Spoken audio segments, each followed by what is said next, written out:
Hello friends, welcome to மாங்கனி சமையல். இன்றைக்கி நம்ம மாங்கனி சமையலில் ரொம்பவே ஈஸியாக செய்யக்கூடிய முட்டை மிளகு வறுவல் எப்படி பண்ணுறதுன்னு தான் பார்க்க போகிறோம்.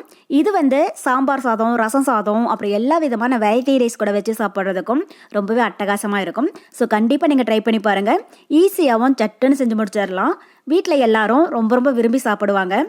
சரி வாங்க, இப்போ இந்த முட்டை மிளகு வறுவல் எப்படி பண்ணுறதுன்னு பார்க்கலாம்.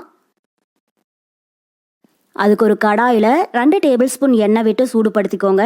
இப்போ எண்ணெய் நல்லா சூடானதுக்கப்புறமா இது கூட 1/4 டீஸ்பூன் மஞ்சள் தூள், 1/4 டீஸ்பூன் மிளகாய் தூள், 1/2 டீஸ்பூன் மிளகுத்தூள், கூடவே 1/4 டீஸ்பூன் உப்பும் சேர்த்துடுங்க. இது இப்போ மீடியம் ஹீட்டில் லைட்டாக கலர் மாறினதும் இதில் ஒரு 6 முட்டை வேக வச்சு இது மாதிரி 2 கட் பண்ணி வச்சுருக்கேன். அதை உள்ள சேர்த்துடலாம். ஸோ நான் இன்றைக்கி 6 முட்டை எடுத்துருக்கேன். உங்களுக்கு எந்த அளவுக்கு முட்டை தேவையோ அதுக்கு தகுந்த மாதிரி நீங்கள் சேர்த்துக்கோங்க. இது மாதிரி நீங்கள் கட் பண்ணி சேர்க்கறதா இருந்தாலும் சேர்க்கலாம். இல்லை அப்படின்னா லைட்டாக அங்கங்கே கீறிட்டு முழுசாக கூட சேர்த்து செய்யலாம். இப்போ முட்டையை உள்ளே சேர்த்துட்டு இது இப்போ ஒரு சைடு லைட்டாக கலர் மாறினதும் அடுத்த சைடு திருப்பி விட்டுறலாம். ரொம்பவே அதிக நேரம் வறுக்கணும் அப்படிங்கிறது கிடையாது, லப்பர் மாதிரி ஆகிடும். ஜஸ்ட் ஒரு 2 நிமிஷம் போல் லைட்டாக வதங்கிச்சின்னா போதும். இது மாதிரி நம்ம ஃபஸ்ட்டே முட்டையை இந்த மசாலாவோட சேர்த்து நல்லா வதக்கிட்டு ஃப்ரை பண்ணுறம்போது முட்டை வறுவல் சாப்பிட்றம்போது நல்லா டேஸ்ட்டாக இருக்கும். அந்த உப்பு காரமெல்லாம் முட்டைக்குள்ளே நல்லா இறங்கியிருக்கும். பாருங்கள், இப்போ முட்டை நல்லா வதங்கிடுச்சு. ரொம்பவே காரமாற விட்டுடாதீங்க. ஜஸ்ட் இந்த அளவுக்கு லைட்டாக வதங்கிச்சுன்னா போதும்.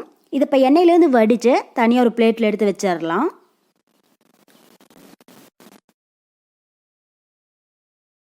இப்போ இது ஒரு ஓரமாக இருக்கட்டும். இப்போ அதே எண்ணெயில் ஒரு பெரிய வெங்காயம் நல்லா பொடியாக கட் பண்ணி சேர்த்துக்கோங்க. கூடவே கொஞ்சமாக கருவேப்பிலையும் சேர்த்துட்டு இப்போ வெங்காயம் நல்லா பொன்னிறமாகிற அளவுக்கு வதக்கிடுங்க. ஸோ கடாயில் இருக்கிற எண்ணெயே போதும். ஒருவேளை உங்களுக்கு எண்ணெய் குறைவான மாதிரி இருந்துச்சுன்னா இன்னும் 1 டேபிள் ஸ்பூன் அளவுக்கு மட்டும் எண்ணெய் சேர்த்துக்கோங்க. பாருங்கள், இப்போ வெங்காயம் லைட்டாக பொன்னிறமாக வதங்கிடுச்சு. இப்போ இந்த அளவுக்கு நல்லா வதங்கினதுக்கு அப்புறமா இதில் 1 டீஸ்பூன் அளவுக்கு இஞ்சி பூண்டு விழுது சேர்த்துக்கோங்க. சேர்த்துட்டு இதனுடைய பச்சை வாசனை போகிற அளவுக்கு நல்லா வதக்கிடலாம். இஞ்சி பூண்டு விழுது அதிகமாக சேர்க்க வேண்டாம். நம்ம எடுத்துருக்கிற 6 முட்டைக்கு 1 டீஸ்பூன் அளவுக்கு சேர்த்திங்கனாலே போதும். இப்போ இஞ்சி பூண்டுடைய பச்சை வாசனை போக நல்லா வதங்கினதுக்கப்புறமா இதில் பெரிய சைஸில் நல்லா பழமாக ஒரு தக்காளி பொடியாக கட் பண்ணி சேர்த்துக்கோங்க.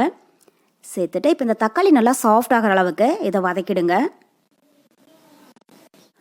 பாருங்கள், இப்போ வெங்காய தக்காளி நல்லா சாஃப்டாக வதங்கிடுச்சு. இப்போ இது கூட 1/4 டீஸ்பூன் மிளகாய் தூள் சேர்த்துக்கோங்க.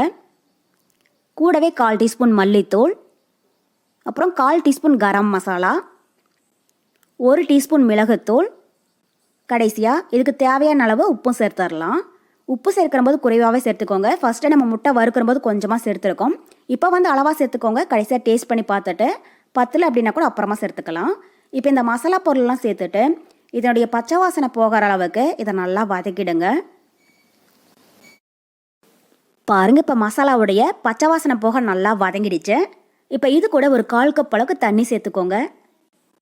சேர்த்துட்டு இதை ஒரு டைம் லைட்டாக கலந்து விட்டுட்டு இதை மீடியம் ஹீட்டில் ஒரு 2 நிமிஷம் அப்படியே விட்டுடுங்க. நல்லா ஒரு கொதி ஒரு கிரேவி பதம் வந்ததுக்கப்புறமா நம்ம முட்டையை உள்ளே சேர்த்துடலாம். மூடி போட்டு மூடி வைக்க வேண்டாம், அப்படியே ஓப்பன்லேயே இருக்கட்டும். பாருங்கள், இப்போ மசாலா நல்லா திக்காகி எண்ணெய் லைட்டாக பிரிஞ்சு வர ஆரம்பிச்சிடுச்சு. இப்போ இது கூட நம்ம ஃபஸ்ட்டே ஃப்ரை பண்ணி வச்சுருக்கிற முட்டையை உள்ளே சேர்த்துடலாம். ஸோ இந்த மசாலா ரொம்பவே ட்ரையாக இருக்கக்கூடாது. இது மாதிரி கொஞ்சம் கிரேவியாக இருக்கிற போது முட்டையை உள்ளே சேர்த்துடுங்க. இது இப்போ ஒரு சைடு லைட்டாக வெந்ததுக்கப்புறமா பொறுமையாக அடுத்த சைடு திருப்பி விட்டுறலாம். பாருங்கள், இது மாதிரி. இப்போ இந்த முட்டை மசாலாவோட நல்லா வெந்து ட்ரை ஆனதுக்கப்புறமா எப்படி இருக்குன்னு பார்க்கலாம். அப்பப்போ இது மாதிரி லைட்டாக கலந்து விட்டுட்டே இருங்க. இது இப்போ மீடியம் ஹீட்டில் ஒரு 2 நிமிஷம் அப்படியே இருக்கட்டும். பாருங்கள், இப்போ 2 நிமிஷத்துக்கு அப்புறமா நம்ம முட்டை மிளகு வறுவல் தயாராகிடுச்சு. இந்த மசாலா நல்லா திக்காகி முட்டையில் நல்லா கோட்டாகி இருக்கு. இந்த அளவுக்கு நல்லா ட்ரை ரோஸ்ட்டாக எடுத்துக்கிட்டிங்க அப்படின்னா இது சாம்பார் சாதம், ரசம் சாதம், அப்புறம் எல்லா விதமான வெரைட்டி ரைஸ் கூட வச்சு சாப்பிட்றதுக்கும் ரொம்பவே நல்லா இருக்கும். அவ்வளோதான். இப்போ கடைசியாக வாசனைக்காக பொடியாக கட் பண்ணின கொஞ்சம் மல்லிகளை தூவி விட்டுட்டு ஸ்டவ் ஆஃப் பண்ணிடலாம். அவ்வளோதான். இப்போ நம்ம முட்டை மிளகு வறுவல் ரொம்ப ரொம்ப சூப்பராக தயாராகிடுச்சு.